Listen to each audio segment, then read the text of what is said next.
Hola, comienzo en este vídeo la explicación de la lección 5 que trata de la ley y el sistema jurídico. En las explicaciones anteriores dije, ya casi ad nauseam, que el derecho es una normatividad típica, inspirada en el principio de justicia, que se distingue de otras normatividades, como son las normas morales o las normas de educación cívica, y como toda normatividad que aspira a regular la conducta humana o a organizar la convivencia, tiene su arraigo en el tronco común de la ética y fundamento en la libertad. Consecuentemente, el derecho no es una imposición, un dominio despótico que trata de configurar la convivencia social mediante órdenes respaldadas con amenazas, con independencia de la libre iniciativa de quienes han de cumplirlas, presentándose de forma análoga a los golpes del cincel que pasivamente recibe la piedra por el escultor que la modela, que en el caso del derecho, según la analogía, sería el legislador. Por esta amplia avenida que considera el derecho como el factum del orden social, es decir, como un hecho, en vez de considerar su seguimiento un deber orientado a la consecución de la justicia en las relaciones sociales, transitan las corrientes teóricas del positivismo jurídico, que conciben la vigencia de la ley desde perspectivas empíricas, como es el caso del análisis económico del derecho, que utiliza métodos cuantitativos de análisis de la vida jurídica, suplantando el ideal de justicia por el estudio de los costes y beneficios que en ella se generan, como explicación del orden de la convivencia. O la sociología del derecho, que utiliza métodos estadísticos que se limitan a constatar el seguimiento de normas, o la psicología jurídica, que utilizando los métodos propios de la psicología científica, estudia la conducta humana relativa al seguimiento del derecho de forma análoga al comportamiento instintivo característico de otros seres vivos. Otras corrientes positivistas investigan el derecho desde un punto de vista formal, considerando las normas jurídicas no en relación con las conductas que regulan, sino en función de sus procedimientos de generación y de sus condiciones formales de validez, con independencia de su vigencia efectiva. Volviendo a la idea de derecho considerado como un deber específico, típicamente jurídico, que arranca de la libertad, hay que considerar que la ley tiene un sentido verbal, en cuanto incluye un conjunto de mandatos y prohibiciones declarado públicamente como tal, que formulan obligaciones dirigidas a seres libres. Consecuentemente, la naturaleza de la ley es comunicativa y se dirige a establecer puntos de referencia comunes según los cuales se sabe lo que se puede hacer y lo que está prohibido. En base a este conocimiento, la normatividad de la ley cobra existencia real si es seguida, es decir, se vincula a la conciencia de los individuos y mueve su voluntad a seguir el modelo ordenador de conductas que en ellas se presenta. Pero no principalmente por la amenaza de una sanción por su incumplimiento, sino por la necesidad que advierte el entendimiento de obedecerla con el fin de implantar un orden social refractario a la violencia e inspirado en el ideal de justicia. Aunque, como ya se explicó, en virtud de sus típicos caracteres derivados de su conexión con el poder del Estado, sus mandatos se puedan imponer con el uso de la fuerza. El profesor Louis Lachance, en su libro El derecho y los derechos del hombre, dice: el derecho no es un sistema de intimidación, sino un acondicionamiento de la existencia, una organización de la conducta racional y comunitaria. Es una directriz luminosa, un principio de educación y rectitud. Si la existencia de la ley se limitara a su dimensión comunicativa, con su formulación en un texto legal, como hacen las tesis formalistas, habría que considerar también normas jurídicas las leyes que regulan la Tierra Media, el lugar en el que transcurren las historias fantásticas creadas por Tolkien, si éstas fueran promulgadas según el procedimiento previsto en la Constitución y se publicaran en el Boletín Oficial del Estado. Consecuentemente, el derecho encuentra su arraigo en la libertad, no en la fuerza, en el miedo o en la prevención frente al castigo, aunque exista una tensión entre el derecho y el uso de la fuerza, como ya expliqué. El profesor inglés Philip Soper sostiene que el derecho no es el simple resultado de una coacción organizada y duradera, como la que puede ejercer el Estado, sino una vigencia efectiva de sus normas que se funda en una disposición general de obediencia en cuanto tiende a reflejar requerimientos mínimos de carácter moral. Este profesor sostiene que el concepto de derecho se balancea precariamente entre la idea de que no es más que fuerza y la que indica que es algo más que fuerza. Si la existencia de la ley comunica con la vigencia efectiva de sus normas debido a su seguimiento espontáneo, es evidente que ello toca a la cuestión de las fuentes del derecho, a la cuestión de quién es el autor de la ley, lo cual remite a la existencia de una pluralidad de fuentes. Desde este punto de vista, cabe distinguir las normas de derecho consuetudinario de las leyes que emanan del Estado, promulgadas de modo formal a partir de la Constitución y formalizadas según una pirámide en función de su jerarquía, como sostiene Kelsen en su teoría del derecho. También las normas que surgen de pactos entre distintos actores sociales, como son los convenios colectivos de trabajo, aquellas que tienen su origen en la autonomía privada, como los contratos y otros negocios jurídicos, el derecho internacional o la jurisprudencia como obra interpretativa acerca del sentido de las leyes en orden a su aplicación y a su integración sistemática.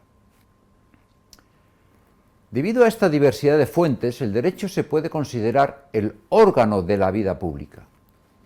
En su reflexión filosófica sobre la polis, Platón y Aristóteles concibieron la ley como el alma de la ciudad,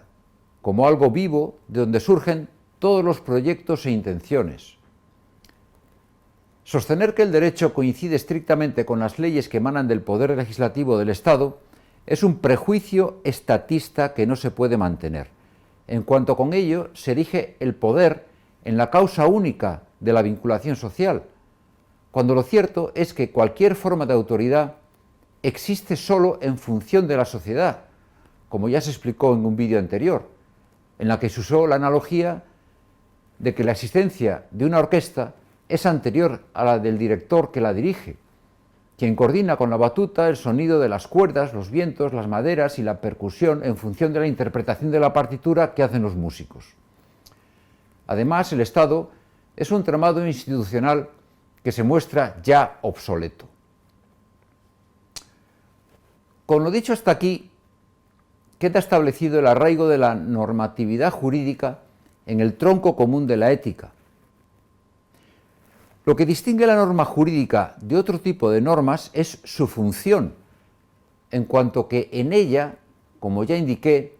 se determinan puntos de referencia vigentes y reconocidos sobre lo que es lo suyo de cada uno y sobre lo que se puede hacer y lo que está prohibido, estableciendo un orden de la convivencia en el que todos puedan vivir su proyecto de vida personal. Lo cual conecta con la acepción griega nomos, que etimológicamente significa asignar o adjudicar, y en cuanto alude a la ley implica la forma de justicia que reparte y distribuye. Resumiendo lo dicho hasta ahora, la ley, en sentido amplio y abarcador de sus distintas manifestaciones, es una normatividad reconocida y vigente, un deber ser por el que se organiza la convivencia social en orden a la determinación de las posibilidades de actuación humana según un sistema de titularidades que facultan a los individuos al desarrollo de su personalidad y que por su conexión con la justicia contribuye a constituir un mundo cada vez más humano. La vigencia efectiva de la ley es el fundamento de lo que se denomina seguridad jurídica, lo cual con frecuencia exige que el seguimiento de la norma esté reforzado por el poder coactivo del Estado, con el establecimiento de penas y sanciones y la capacidad de hacerla cumplir, pues sin ello la efectiva vigencia del derecho quedaría condicionada a la buena voluntad y sentido de justicia de quienes deben cumplirla. Ello no implica que su fuente sea necesariamente el Estado, como dije antes. Debido a su coercibilidad, desde el punto de vista teórico, hay que considerar que una norma jurídica completa incluye como parte esencial suya una disposición primaria de conducta que es categórica. Por ejemplo, no debes matar. Y una disposición secundaria de coacción que es hipotética y tiene su fundamento en la primaria. Por ejemplo, si matas, debes ser sancionado. Estas disposiciones legales secundarias no existen en el derecho internacional, que califiqué en el vídeo anterior como un derecho débil, ya que las normas categóricas establecidas en los tratados y convenios internacionales no incluyen normas efectivas de coacción, debido a la falta de un poder por encima de los estados capaz de hacerlas efectivas. Lo cual no significa que sus normas no sean plenamente jurídicas en cuanto aspiran a la realización de la justicia en el orden internacional. La ley, generada por una variedad de fuentes, da lugar al derecho objetivo, que todo jurista ha de conocer e interpretar, y el juez aplicar en la solución de las controversias jurídicas. El derecho objetivo contrasta con la noción subjetiva del derecho, que alude al derecho en su sentido de facultad jurídica. Derecho objetivo y derecho subjetivo constituyen dos perspectivas de consideración del derecho que se integran sin detrimento de su unidad, en cuanto el sistema normativo considerado como el derecho objetivo solamente es concebible en orden a un sistema de titularidades que facultan a los sujetos y les atribuyen potestades frente a interferencias ajenas. Antes de finalizar hay que aludir al ámbito propio de las conductas que pueden ser objeto de regulación legal, que no es otro sino el de las relaciones interpersonales de alteridad, y que por lo tanto solo incluye conductas con una proyección social. Para ello basta considerar la propiedad intelectual,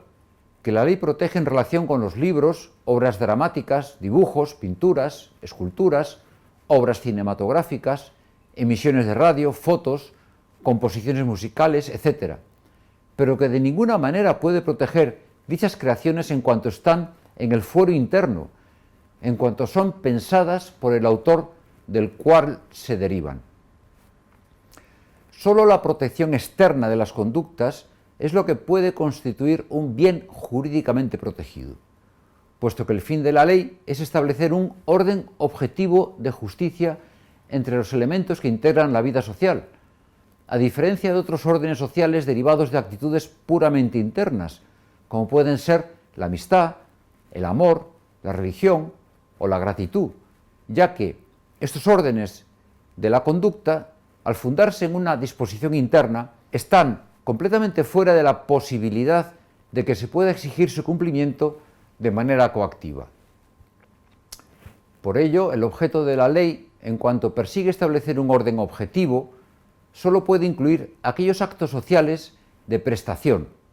dar, hacer, permitir u omitir, debidos a otros, con independencia del ánimo con los que se prestan, y así adquieren la cualidad de cosas, y se pueden exigir incluso en los casos de ignorancia iuris,